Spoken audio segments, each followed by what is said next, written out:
We had a change in plan, and the reason is, at the last faculty forum, the one that we experienced yesterday, my plan was to spend some time talking about Gyo rgy Sebo. Both HieYon Choi and myself studied with Gyo rgy Sebo in Limitless at different times. We have a 20-year separation in age here. Me being the older, as you can tell. Anyway, this is the 100th anniversary of his birth year. Not exactly, he was born in November 2nd. November 2nd. 1922. So last year was too early, and besides, Professor Choi wasn't here. And I felt, when I woke up this morning very early, I felt really, really bad about not spending some time honoring this person who had an enormous effect on both of us and so many other people that, you know, for generations that are living in the world today. So I thought that we would take part of this hour. We haven't prepared anything. Just that I thought we would start talking. And one of the things we discovered, I mean, I could start with one of my questions, which I did, which piano did you play when you went into his studio?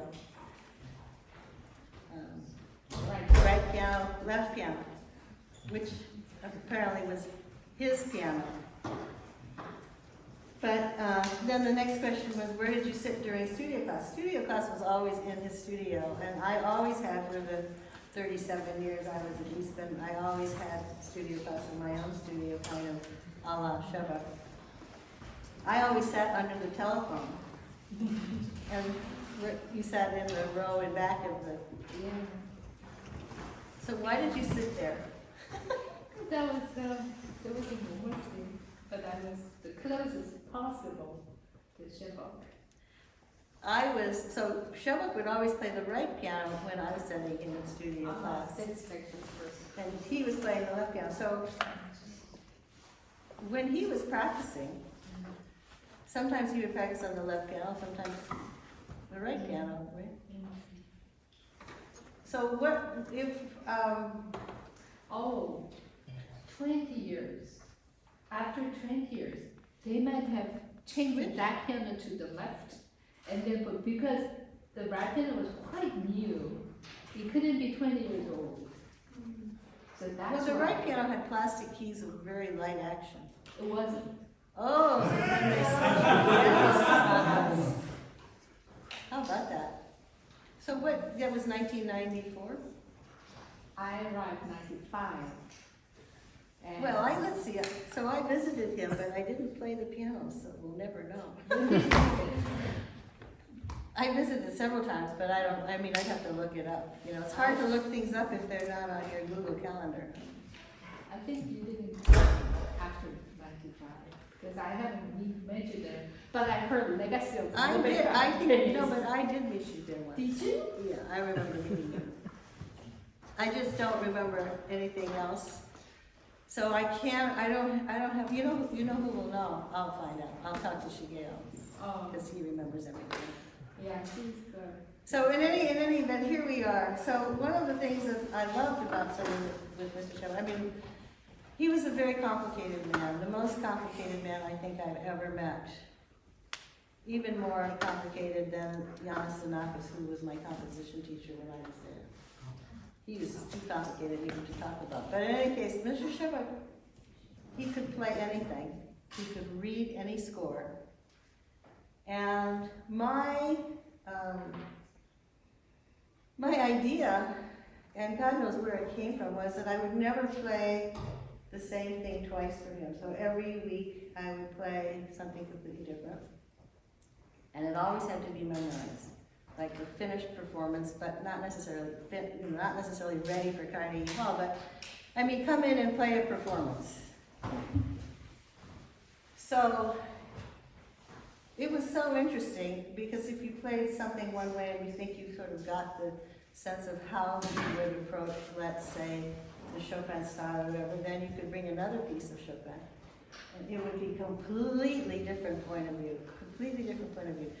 So one of the things that was so wonderful about him is that he was always in motion, always changing, and his teaching, one of the fundamental principles, which is, I hope, one of the fundamental things you're picking up here, is that nothing is static.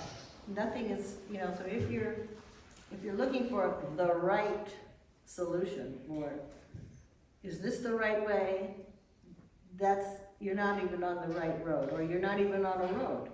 Because nothing is fixed, and how using your body, and this was so natural for me because I don't know if you know this, but I came as a person who just gave up ballet, and then I went back to the piano after 2 years of not playing the piano at all. I ended up in Sebok studio. But so he used his body, not like a dancer, but the principle is the same, because you can't dance if you're rigid. So when you're moving, you have to be moving to play the piano, and if one part is frozen, let's say, if you're playing piano with a frozen leg, or your fingers up like this, then it really affects the sound. And that was, that was like a fundamental thing. So if you change one thing, everything changes. And he would, he talked about, he was especially interested in science and sound, and he would talk and give us incredible imagery about that. Now it's your turn. Yeah. Actually, because of him, I bought a book about Einstein. And because he mentioned Einstein so often and his theory, and I was just high school graduate, and I studied in Germany, where it doesn't require academic study, but just performance. So that really stimulated me to learn about physics and all those philosophical theories, and he was like, his lesson was taking us, starting from music, going over to the universe and all the sciences and all those philosophical spheres, another sphere of the being and existence, and comes back home, then I'm here. So it was really a journey to the space and universe. And you talked about aha moment yesterday. I really struggled sitting there, what should I tell? Because there are too many. Every lesson was aha moment for me. Yeah. And actually, I met him when I was 18 in Berlin. He was guest professor then in many cities in Europe, and Berlin was one of the schools. Berlin, Hamburg, and Amsterdam, and Paris, Conservatoire, National Superior. Those are four places he was like regularly coming in. I was in Berlin end. And when he comes in, he stayed like a month, 3 weeks, an intensive master class. And I was there, a new student. I'm fortunate to take part in master class, and I played Schumann Sonata G minor, 2. And then after that, his comments was, you don't doubt. And for 18-year-old was like, what should I doubt? And I tried not to doubt and to be sure about. And he says, you don't doubt. And that was first the aha moment. What? Yeah, you have to speculate, but you have to question about music, about yourself, and then on and on, and that, well, I couldn't understand anything but philosophical. So it took me away, but yes, doubting, that became for me like, it stood in my mind. And then and he said, you have a very special antenna. And I said, what? Antenna? I didn't understand this word. And I was looked at him like this, and he still.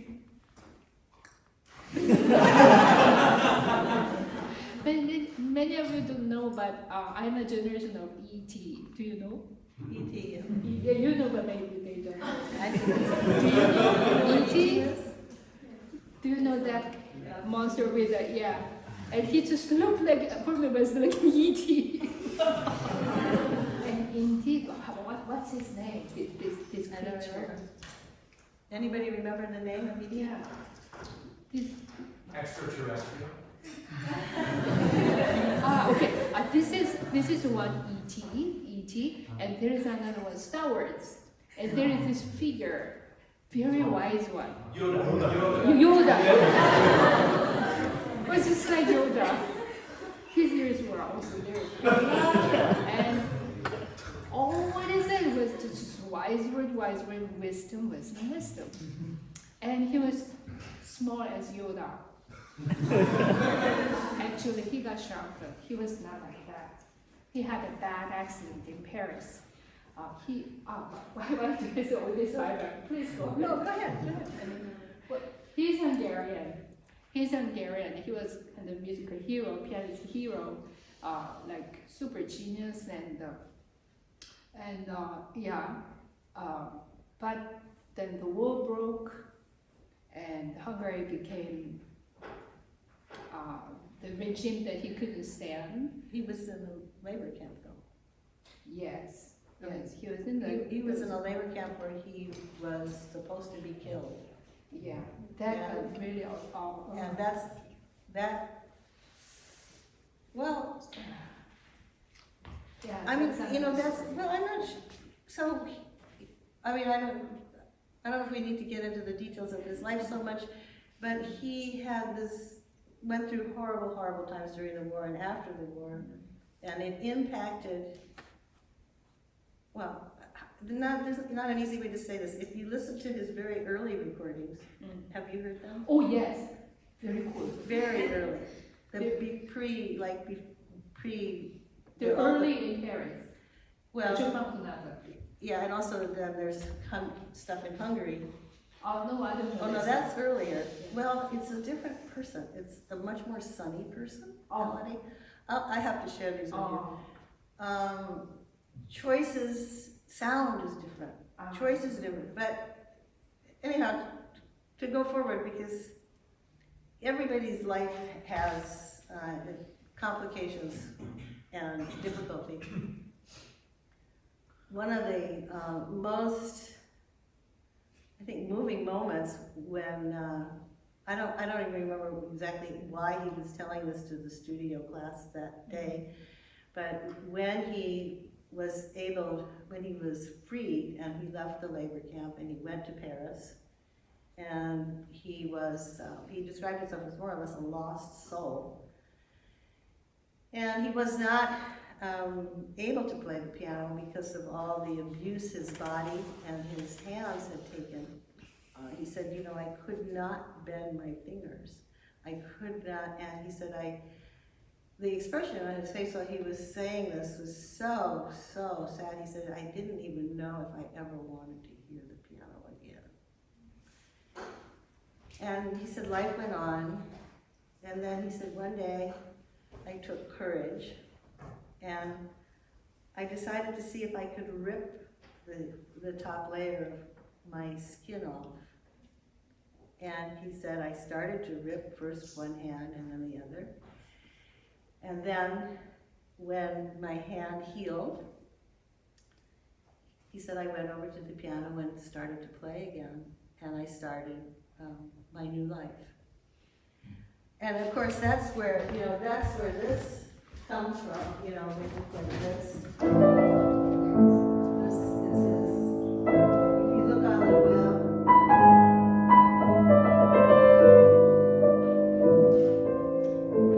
so that's the middle movement of the C major Bach Toccata Bisoni arrangement. And he he always played that, very often he played that as an encore because it was his re-entry Right. into the world. That's there is a place called Erlen in Valais in Switzerland. That's where he had Festival of the Festival Future. It of was the called Future. Festival of the Future. And like this festival, it was 3 weeks festival. I didn't It know was that. serious. It was very unique. Most festivals lasted maximum 2 weeks, but that one was 3 weeks. So in Lebanon, it was like course like this in June, and end of the July, he started festival there with his close string and when students, and at the end of the festival was a concert, orchestra concert, and Sebo was a soloist, and this uncle was expected an encore at the end. And connected to that piece, there is another episode he told us. Actually, this labor camp he didn't tell in my generation, that I kind of heard through months and months. And he in general said after the war, not only him, but in general, people were so hurt. They went through such horror.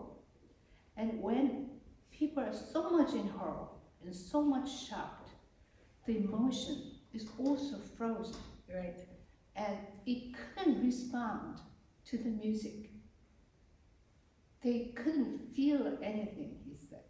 So even though he started playing, but he couldn't feel. At first, that's right. Yeah, it was frozen.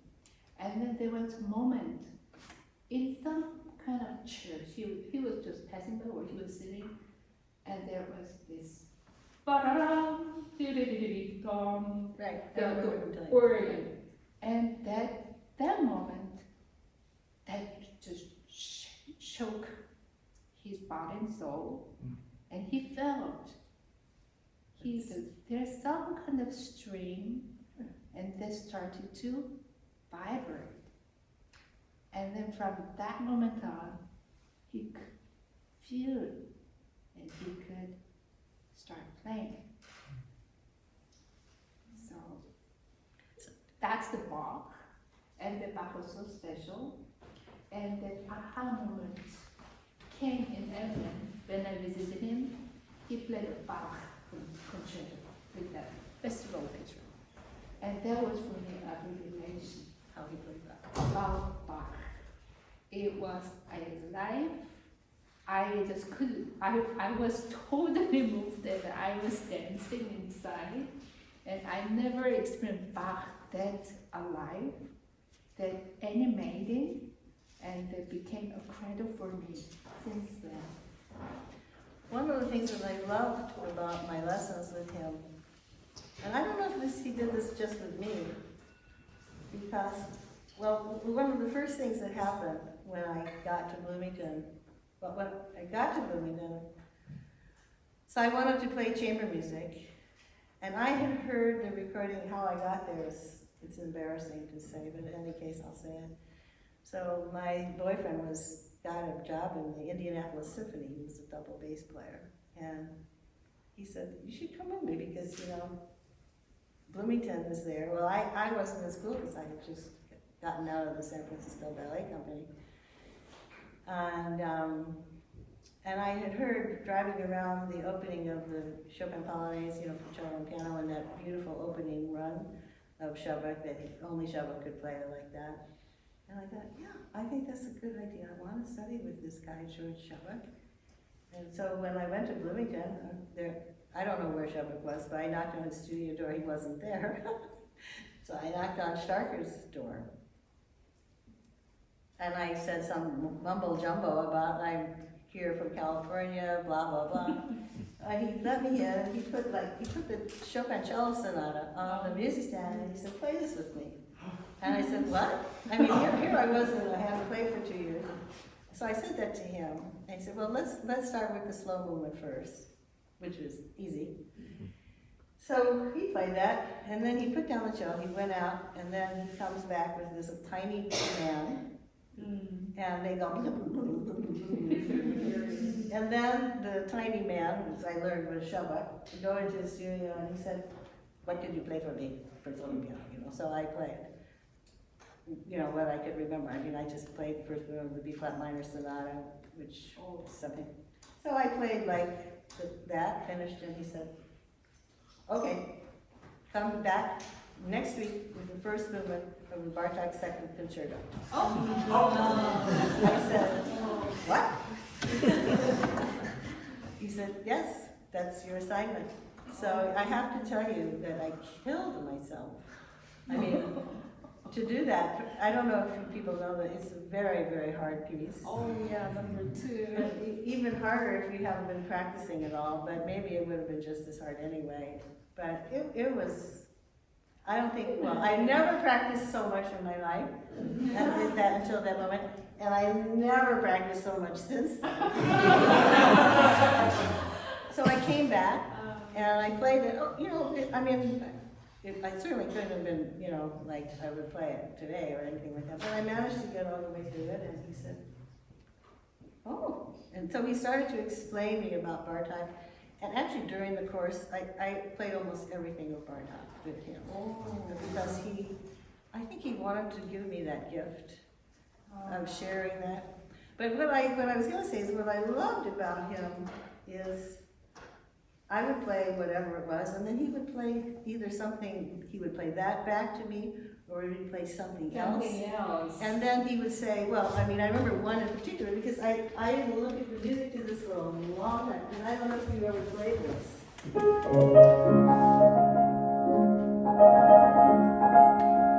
yeah.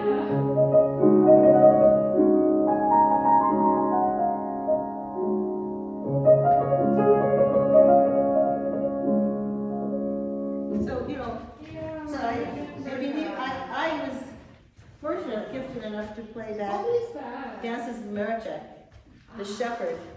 Ah. And it was about catching, Yeah. and then he would say, sometimes he would play it again, and then he would say, have your hands softer, whatever, all these colors, pedaling and whatever. But it wasn't an intellectual explanation. It was sometimes, but mostly it was catching these extraordinary colors and sounds. And I know that he loved playing with those ideas with the student. Yeah. I mean, it was a great joy to, he could play the second theme of the B minor sonata, and he would say, and then he would play it another way, and then you would imitate him, and then he would play it another way. Yeah. Because he would show limitless possibilities. And at the point of his teaching, and the point of this festival, and the point of this conversation is to make you all do experiment and not be in a static place. And there should be magic happening when you play the piano, whether it's for yourself. I mean, that's when you play, whether you play a master class or concert, whatever, you play for yourself, and it's a trip. It is a trip. Yeah. Oh, that piece. I was wondering what it is because he played it so often. Yeah. Well, it was a great. Did you choose your repertoire, or did you choose your own, or both? I was already 27 when I went to Bloomington. I actually came to Bloomington only because of him. It was him who pulled me after how many years? After 8 years in Berlin. Wow. I met him every semester, but I was like guest student. And somewhere inside, I want to be in his studio once. So, and that collided, so I left to be there. Yeah, and the Bartok, talking about the Bartok, you played number 2. I didn't dare to play number 2. I didn't have a choice. But in my first year in Bloomington, there was some kind of celebration. I don't remember what it was, but it was a celebration. And he played Bartok Concerto number 3. With which orchestra I forgot, but it was Bartok 3. And the second movement,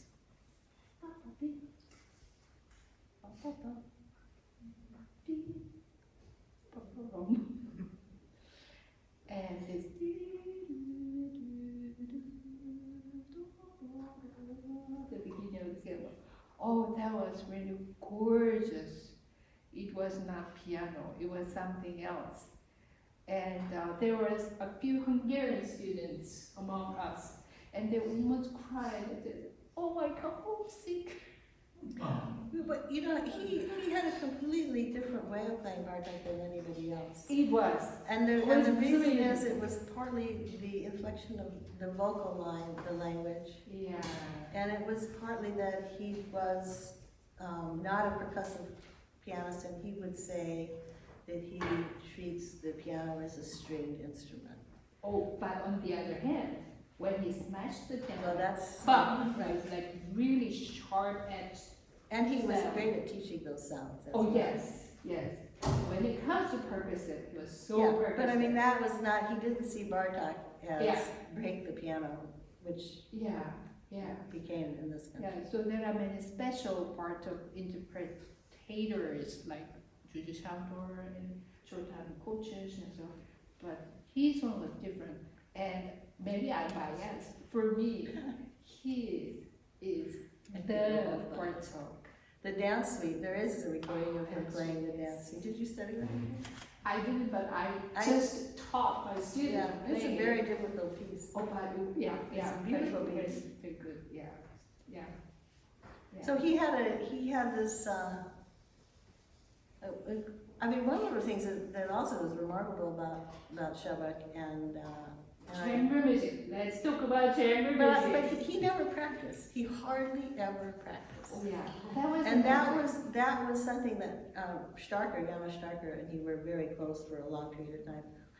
I know that he would try to get Sebok to practice. He would stop into the studio and he would say, "Are you going to practice before you go home?" I mean, he would just, and he didn't like to practice. He liked to play. He only practiced when he really, really had to practice, which was almost never. I was going to tell you one story. So he was in Berlin and he's supposed to give a recital, this, and it was a very special occasion. And he was hosted in a room, my teacher's room class had a big studio, and he was practicing. So I went there. I went to hear how he practiced. I was never told. I don't know what he was doing, but there was no sound, no sound. And then maybe some kind of melody. That was it. No more, no more, and I gave up. You know, all the people I've heard live perform, the two people that I think, well, I mean, it has to be prefaced by saying everybody has finger twisters or minor memory lapses when they perform. I mean, not every time, but it's not possible to play perfectly. So we know that. But I am going to, thanks to Anne reminding me, I heard Rubinstein give a tremendous performance of the A major Schubert, and in the middle of it, he ended up in the wrong key. And I have to work out how he got to the wrong key. I know how he got back, but I have to go through the score. And Sebok played, I mean, Sebok's Bach was really, really something else, among everything else that he played. But he played the G major French Suite opening concert, and I would like to say, because he didn't practice much, so his left hand dropped out in the Allemand, and he just played the right hand. It was so gorgeous. Yeah. And then he took the repeat, and his left hand came back in. You know, it was just like, well, this happens to me all the time at home, so I'll just keep going. But he had that, you know, the way of recovery, or the fact that the permission to just be, you know, in music and with music, and that was. And first of all, he was genius, and the second of all, he studied composition with Leo Weiner. And if you asked him who his teachers were, did you ever ask him who his teachers? Then I asked, whom do you count as primary teacher? Leo Weiner. Leo Weiner. But did you ask him who taught? Did you ask who did you study piano with, or piano? I asked him that. I asked him that about 500 times. Well, and he would always look at me and he said, "I didn't have any teachers." And the last time I saw him, which was in Iowa, I said, "You know, I've asked you this before, but who did you study with?" I mean, he said, "Well, it's the same answer. I really didn't have any piano teachers." I said, but you weren't born playing the piano. I mean, you must have had. He said, well, not really. I had figured everything out for myself. That was his answer. It's an amazing answer because we know that he had teachers. But we know, I guess, I don't know anybody that knows who he studied with. So if you know somebody, that person would have to be quite old to have that information. But I think it would be interesting to know. Not that the person. I did have a curiosity to that. Leo Weiner was involved for me. Well, Leo Weiner was the great, music master of the whole Liszt Academy. Yeah. I mean, he was. Starker was also. Everybody studied with Leo Weiner, and. And actually, that was an aha moment for me when you mentioned Leo Weiner as a teacher, not the piano teacher. Well, Sorry, we are piano teachers. But yeah. Well, he used to describe his lessons with Leo Weiner, so they were, all encompassing. Yeah. Did you ever play the Leo Weiner violin sonatas? No, but I listened to Leo Weiner piano concerto. So I played the sonatas. They are actually, they have to be revived. They are wonderful pieces, really, really wonderful pieces, right up there with Kodai and Bartok. Yes. So I think that they learned a tremendous amount. Yeah, and I learned from Sebok through this tradition to read music, to read these dots. Yeah, to read this music as if I'm reading a letter. Yes. Well, it is a letter. Music is a letter. It's just not in a written form. And that was. And another thing was chamber music, of course, related with Leo Weiner. That there was an occasion that we had piano concerto, bringing to the studio. And when he was doing the second piano, it was an orchestra. More than that, I was carried away to some other place. And it was not only me. The violin players or cello players, he used to give one piano solo studio class and one chamber class, or almost each week when he was in town. And the students who played, and then after they performed, he sits on the piano, let's try this, and then he was starting, and then sometimes just went through, and the violinist was like, she was in the heaven. One of the most fascinating aspects of being a student in Indiana during, all this time was Starker also gave chamber music class. That was totally different. That's what I was going to say, that the Starker chamber music class and then the Sebok chamber music class, did you ever have a class when they were both teaching? No. That was. I cannot imagine that. Well, it was really something. I mean, when I first started there, they had some classes with Starker, Sebok, and HieYon together. Oh my goodness! And that was, they would sit down. It was trio classes primarily, and so they would sit down and play. That was just incredible, So. But Starker, now you tell me, Starker and Sebok, they're so contrasting. In that, my German teacher was more like Starker. How could they teach students?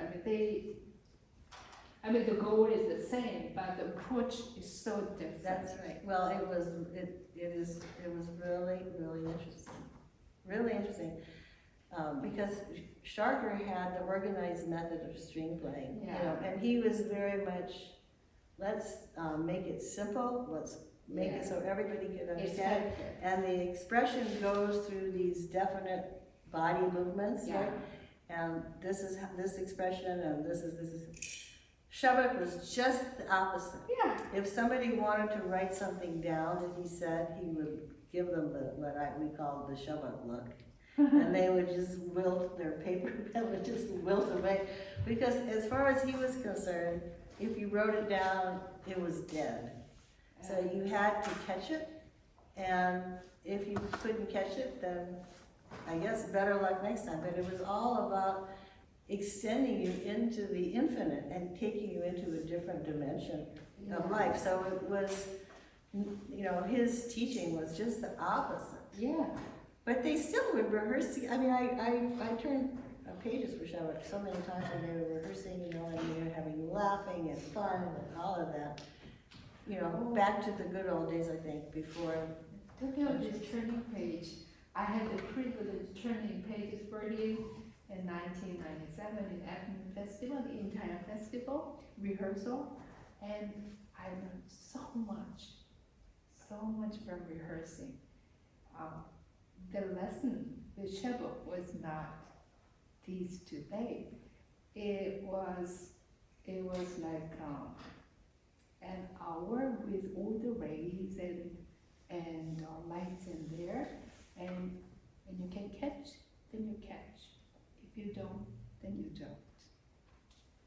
It was something like that. So I learned, I think during this festival, I learned almost as much as I had in the entire school year.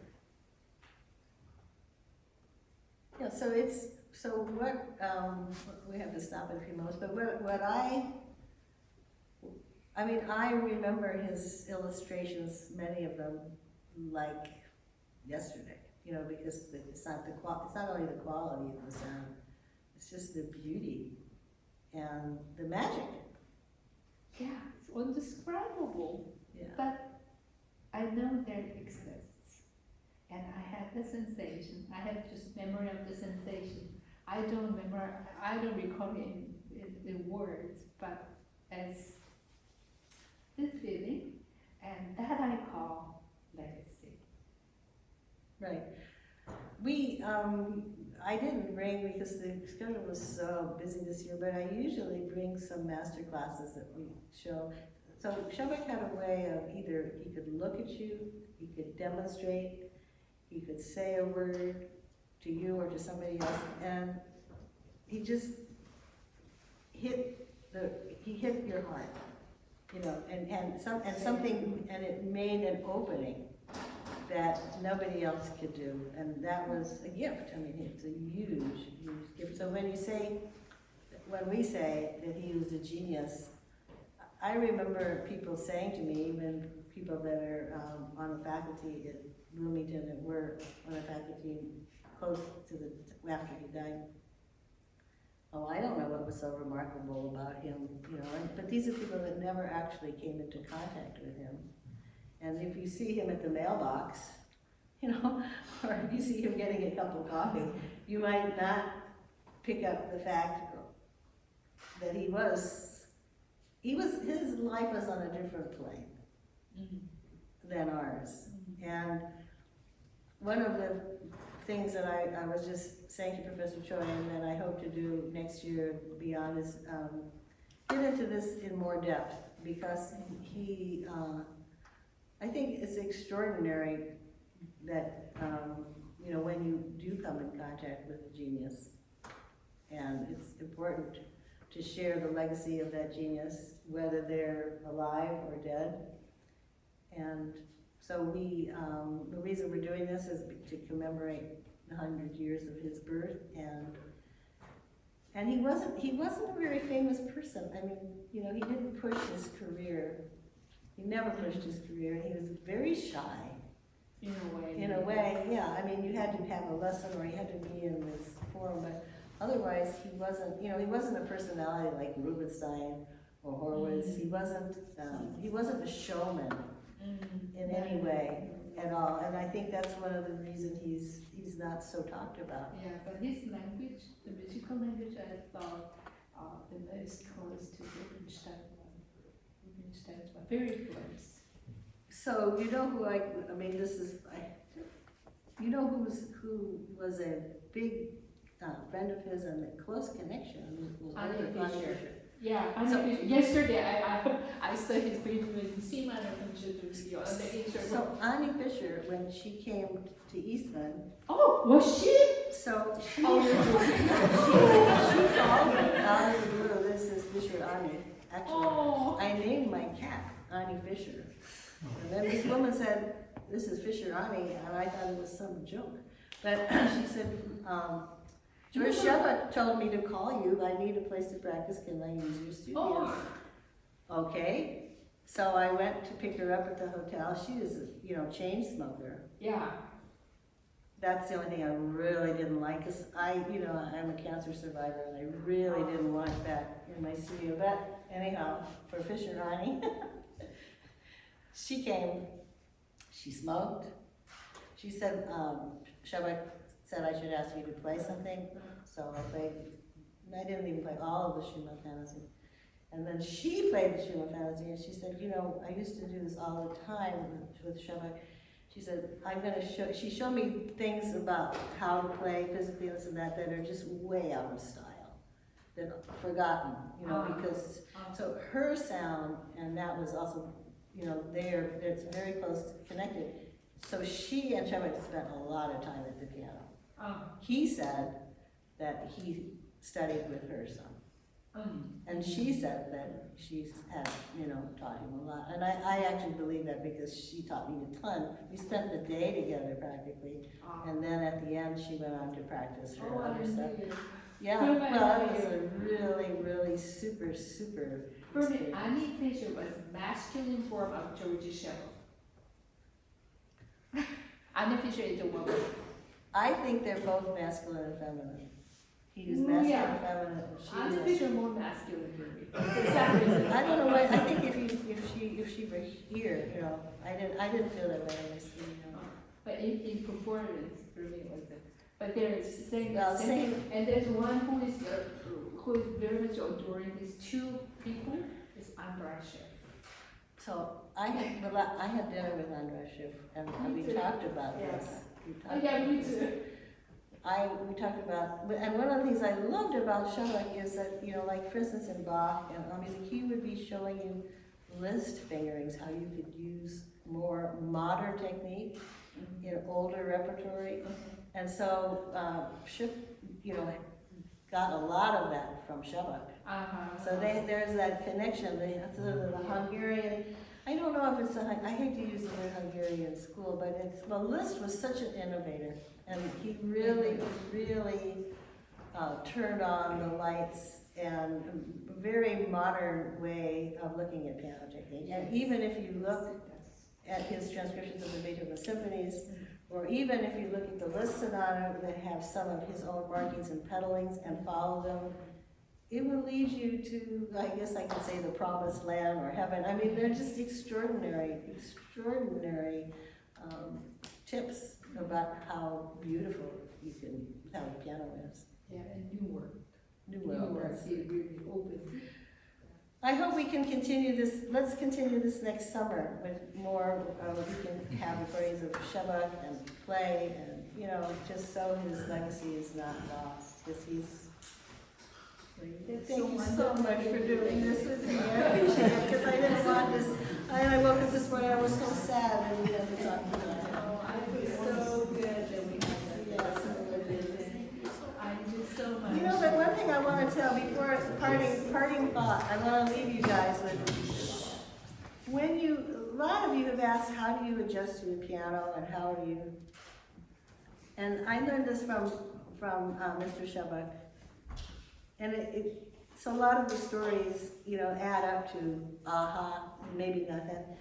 But when you're nervous, and we're all taught, to have an arch or whatever, but if you want to really have your hands warm up and feel how the piano feels, just relax your hand, make it soft, so that when you touch the key gives. It doesn't have any resistance, because the hand is heavy enough. And so when you try a piano, the more you go like this, make nice, the easier it is to play any piano. And so then you have the connection from the arm all the way down. And that's a huge tip, because that really helps you do anything on the piano right away. And it also makes the piano sing. My closing little remark.